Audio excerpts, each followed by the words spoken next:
अस्सलाम वालेकुम साथियों। बिहार के अंदर होने वाले विधानसभा चुनाव की तैयारियां एआईएमआईएम पार्टी पूरी मजबूती से कर रही है। एमआईएम पार्टी का लक्ष्य है इस बार जो एमआईएम पार्टी के 4 विधायकों ने बगावत कर आरजेडी में शामिल हुए थे, खासकर उसे उन चारों विधायकों को इस बार सबक सिखाना है और इस बार उनको जीतने से रोकना है। तो आज हम बात करेंगे इस वीडियो में कि उन चारों विधानसभा सीटों पर जहां पर एमआईएम पार्टी के जो विधायक बागी विधायक हैं, इस वक्त विधायक है, उनके सीट पर एआईएमआईएम पार्टी किसको प्रत्याशी बनाएगी, कौन सा प्रत्याशी उनके खिलाफ उतरेगा और क्या एआईएमआईएम पार्टी उन चारों बागी विधायकों को इस बार सबक सिखा पाएगी, उनको चुनाव जीतने से रोक पाएगी। तो आज हम बात करें कि एमआईएम पार्टी पिछले विधानसभा चुनाव में, जैसा कि आपको मालूम है, एमआईएम पार्टी ने 5 सीटों पर जीत हासिल करी थी, लेकिन 5 में से 4 विधायकों ने पाला बदलकर आरजेडी में चले गए थे, जिसमें से बायसी से सैयद रुकनुद्दीन, कोशाधामन से इजहार अस्फी, बहादुरगंज से अंजार नईमी, तो वहीं आपके जो कि हाट से शहनवाज आलम, ये लोग आरजेडी में गए थे। आमौर से विधायक अख्तरुल इमान अब तक एआईएमआईएम पार्टी में बने हुए हैं। तो यहाँ पर एआईएमआईएम पार्टी इस बार ऐसे प्रत्याशियों को टिकट देना चाहे कि चारों विधानसभा सीटों पर इन चारों बागी विधायकों को चुनाव में हरा सके और एक बार फिर से एमआईएम पार्टी का परचम इन विधानसभा सीटों पर लहराया जा सके। तो पहले बात करते हैं बहादुरगंज विधानसभा सीट की। तो बहादुरगंज के अंदर एआईएमआईएम पार्टी ने अपने प्रत्याशी के नाम का ऐलान पहले ही कर दिया है। बहादुरगंज के अंदर पिछले बार एमआईएम पार्टी के तौसीफ आलम ने 45,000 वोटों से बड़े मार्जिन से जीत हासिल करी थी, लेकिन वो आरजेडी में चले गए। तो यहाँ पर कांग्रेस पार्टी के 4 बार विधायक रहे तौसीफ आलम एआईएमआईएम पार्टी में शामिल हो चुके हैं।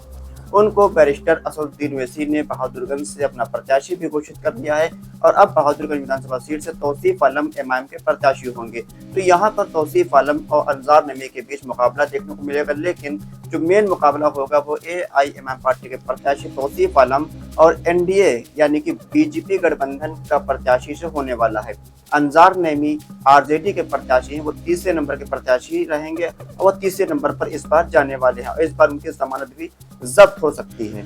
इसी तरह आपकी बात करें कोशाधामन की, तो कोशाधामन के अंदर अलहाज इजहार अस्फी काफी बड़ा नाम था एमआईएम पार्टी के, काफी अच्छे से उन्होंने काम किया, लेकिन लोगों का समझ से परे है कि उन्होंने एमआईएम पार्टी को क्यों छोड़ दिया। एमआईएम पार्टी में वो रहे 2019 लोकसभा चुनाव के दौरान वो ज्वाइन हुए एमआईएम में, काफी मेहनत करी, काफी काम करी, लोगों को एमआईएम पार्टी में शामिल किया। अख्तरुल इमान साहब के चुनाव में काफी मेहनत करी, लेकिन 2020 में जब वो विधायक बने एमआईएम पार्टी के सिंबल पर लगभग 36,000 वोटों से ज्यादा मार्जिन से वो चुनाव जीते। उसके बाद ये भी आरजेडी में शामिल हो गए। तो ये सीट एमआईएम पार्टी का मजबूत गढ़ है, अख्तरुल इमान साहब की गृह सीट है ये। तो यहाँ पर पूर्व विधायक मास्टर मुजाहिद आलम जेडीयू के जो विधायक थे वो जेडीयू छोड़ चुके हैं। चर्चा है कि वो एमआईएम पार्टी में शामिल हो सकते हैं और एआईएमआईएम पार्टी उनको प्रत्याशी बना सकती है, हालांकि अब तक वो एमआईएम में शामिल नहीं हुए हैं। तो यहाँ पर जो लोग एमआईएम में हैं उनकी बात करें, उनमें से किसको टिकट मिल सकता है, तो पहला नाम तो सबसे बड़ा नाम है अख्तरुल इमान साहब का, जो कि एमआईएम के प्रदेश अध्यक्ष हैं। चर्चा है कि वो कोशाधामन से इस बार विधायक का चुनाव लड़ेंगे और यहाँ पर प्रत्याशी होंगे। दूसरे प्रत्याशी है सादिक समदानी साहब, जो कि कांग्रेस के प्रत्याशी रह चुके हैं, एमआईएम पार्टी में हैं, वो भी प्रत्याशी हो सकते हैं। शाहिद आलम, जो कि आरजेडी के पिछले बार प्रत्याशी थे, 26,000 से ज्यादा वोट लाए थे, वो भी एमआईएम पार्टी में हैं, तो वो भी एमआईएम के दावेदार हैं, वो भी प्रत्याशी हो सकते हैं। लेकिन मास्टर मुजाहिद आलम भी अगर एमआईएम में आते तो वो भी एमआईएम के प्रत्याशी हो सकते हैं और यह सीट एक बार फिर से एमआईएम पार्टी चुनाव जीतने जा रही है और इजहार अस्फी तीसरे नंबर के प्रत्याशी बनकर सामने आ सकते हैं और उनकी जमानत भी इस बार जब्त हो सकती है। तो इसके बाद अगर हम तीसरी सीट की बात करें तो तीसरी सीट है बायसी विधानसभा की सीट। यहाँ से सैयद रुकनुद्दीन एमआईएम के प्रत्याशी चुनाव जीते थे, 16,000 से ज्यादा वोटों से उन्होंने जीत हासिल करी थी, लेकिन वो आरजेडी में जा चुके हैं।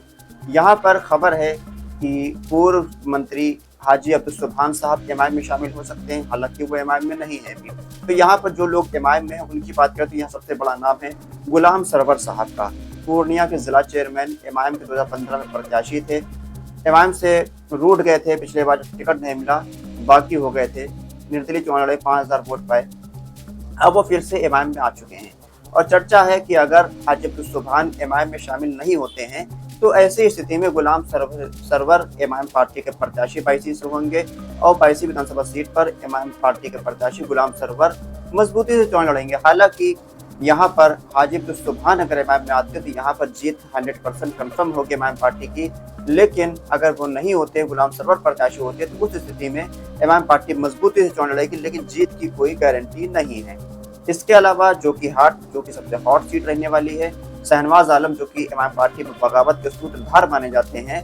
इमाम पार्टी ने उन पर बुरे वक्त में उनका साथ दिया था, उनको टिकट दिया था, जिस वक्त तेजस्वी यादव ने उनका टिकट काट दिया था, उन्होंने इमाम पार्टी को धोखा देकर आरजेडी में चले गए। खबर ये आती है, लोगों का कहना है कि वही सूत्रधार थे बगावत के, बाकी 3 विधायकों को उन्होंने ही मनाया था आरजेडी में जाने के लिए। वह मंत्री भी बने कुछ दिन के लिए, फिर मंत्री पद पर चला भी गया, सरकार भी चली गई। तो यहाँ पर 2 नाम इस वक्त मुख्य हैं। पहला नाम है मौलाना अब्दुल्ला सालिम चतुर्वेदी साहब का, जो कि पिछले बार भी टिकट मांग रहे थे, उनको टिकट नहीं मिला था। इस बार टिकट मिलने की आशंका है। इसके अलावा दूसरा नाम है मुखिया मुर्शीद आलम का, जो कि काफी मजबूत प्रत्याशी है, वो मेहनत कर रहे हैं और इमाम पार्टी की तरफ से वो भी प्रत्याशी हो सकते हैं। लेकिन तीसरे नाम उनके एक सुगबुगाहट चल रही है शहनवाज आलम के बड़े भाई पूर्व सांसद सरफराज आलम का। सरफराज आलम के ताल्लुक से भी खबर चल रही है कि वो भी एमआईएम में आ सकते हैं और एमआईएम के प्रत्याशी बन सकते हैं, लेकिन अभी तक वो एमआईएम में नहीं है। अगर सरफराज आलम एमआईएम के प्रत्याशी होते हैं तो सीट भी कंफर्म 100% एमआईएम पार्टी चुनाव जीत जाएगी। लेकिन मौलाना अब्दुल्ला सालिम साहब हो या फिर मुखिया मुर्शीद आलम हो, अगर ये प्रत्याशी होते तो एमआईएम पार्टी मजबूती से चुनाव लड़ेगी, लेकिन जीत की कोई गारंटी नहीं है। तो ये चारों विधानसभा सीटों का समीकरण था, यहाँ पर कुछ पार्टी एमआईएम पार्टी उतार सकती है, किन किन प्रत्याशियों को मजबूत हो सकते हैं और किन प्रत्याशियों को टिकट देने पर एमआईएम पार्टी चुनाव जीत सकती है। ये सब हमने आज आपसे वीडियो में चर्चा करी। ज्यादा जानकारी अगर आपके पास है तो कमेंट बॉक्स में जरूर लिखकर बताएं कि किन सीटों पर क्या समीकरण रहने वाला है, कौन सा प्रत्याशी मजबूत रहेगा। अपनी राय कमेंट बॉक्स में लिखकर जरूर बताइए। खुदा हाफिज।